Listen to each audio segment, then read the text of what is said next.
Bismillahirrahmanirrahim. Assalamualaikum warahmatullahi wabarakatuh. Waalaikumsalam warahmatullahi wabarakatuh. Selamat pagi semuanya. Pagi. Alhamdulillahirabbil alamin wa bihi nasta'in wa ala umuri dunya waddin. Wassalatu wassalamu ala asrofil anbiya'i wal mursalin wa ala alihi wa sahbihi ajmain, amma ba'du. Enabling understanding bukan sekedar pemberian nasihat, tapi sebuah proses kognitif, efektif dan perilaku yang memungkinkan klien mencapai wawasan mendalam.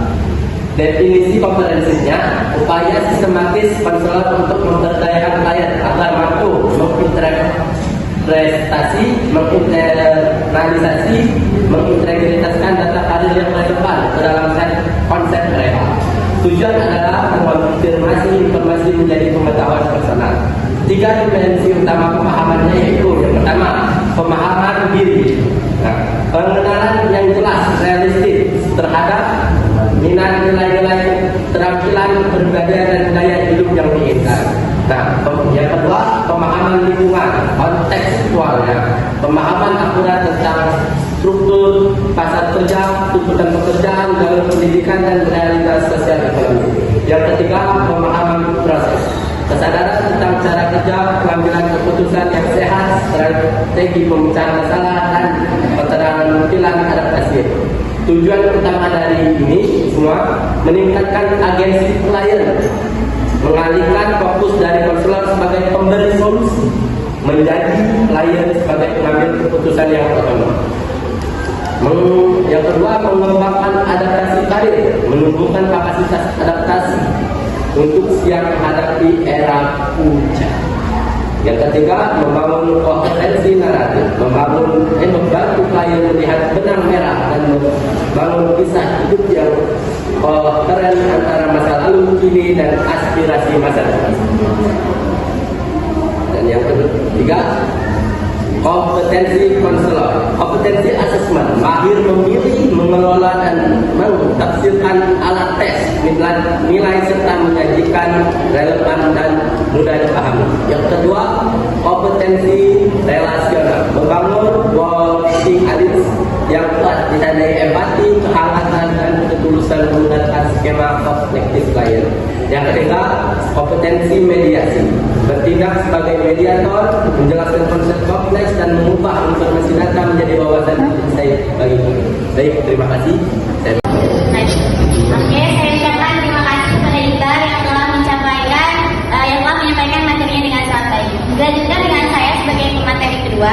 Di sini saya akan membahas terkait teknik konseling. Yang pertama yaitu refleksi dan klarifikasi empati, yaitu di mana seorang konselor ini harus mendengarkan secara aktif kepada konseling yang sedang memberikan argumentasinya atau bahkan motivasi yang dia inginkan atau bahkan masalah-masalah yang sedang dia sampaikan. Kita sebagai konselor harus bisa berempati. Kita harus bisa seolah-olah kita itu merasakan apa yang dia rasakan tanpa merusak identitas kita sebagai konselor. Selanjutnya yaitu restrukturisasi kognitif, yaitu di mana seorang konselor ini harus bisa mengubah pola pikir yang tadinya irasional menjadi rasional. Yang harus bisa mengubah irasional itu gimana sih? Jadi kan si klien itu datang kepada kita dengan dipenuhi pikiran-pikiran yang negatif. Nah, kita sebagai konselor harus bisa merubah pikiran irasional itu menjadi pikiran yang rasional gitu, atau mempositifkan pikiran si konselor ini. Yang ketiga yaitu penggunaan metafora atau narasi. Nah,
juga ketika kita memilih teknik atau teori yang akan digunakan ketika menjadi konseling juga harus disesuaikan dengan anak tersebut.